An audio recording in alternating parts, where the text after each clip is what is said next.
سلام.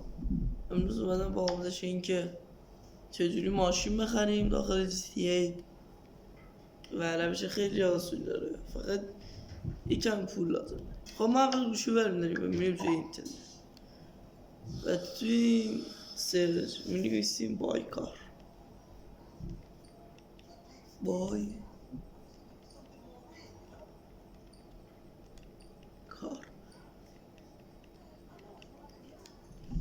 خب بعد به جز چند تا مثلا این بقیه مال ماشینه، به جز این و این چند تا 4 تا مال ماشین کنم. اینم نباشه، نه اینم نیست، این 3 تا مال ماشین. خب این اولی برای لوازم نظامیه.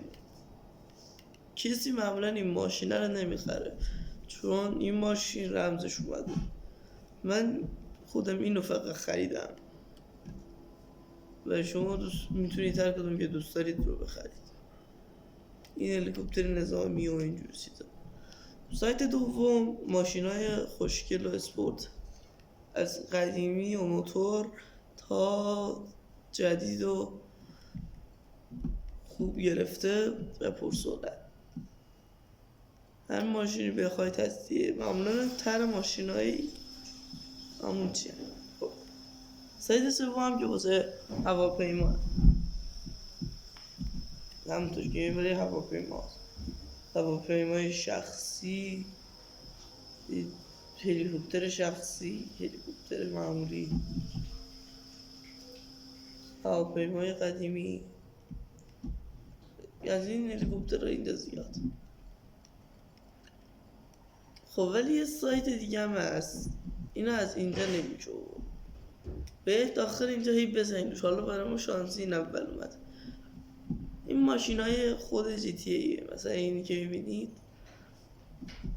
همون ماشین مشکی هست که من داخل ویدیو قبل گوش کنم.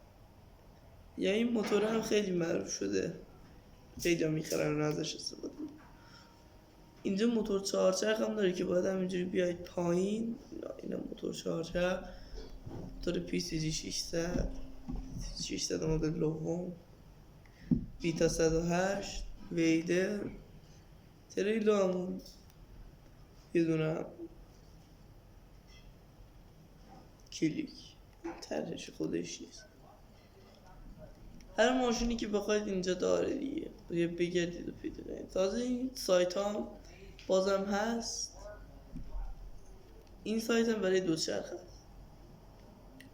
دوچرخه ها میتونید اینجا بخرید. دوچرخه مسابقه ای این 3 تا و دوچرخه های پرشی این 3 تا.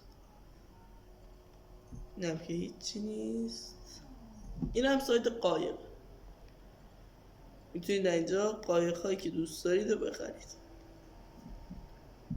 این هم که همون هواپیما بود. فکر نکنم که سایت مونده باشه، خیلی سایتی نمونده. امیدوارم که از این ویدیو خوشتون اومده باشه. تا ویدیوی بعدی، خدا حافظ.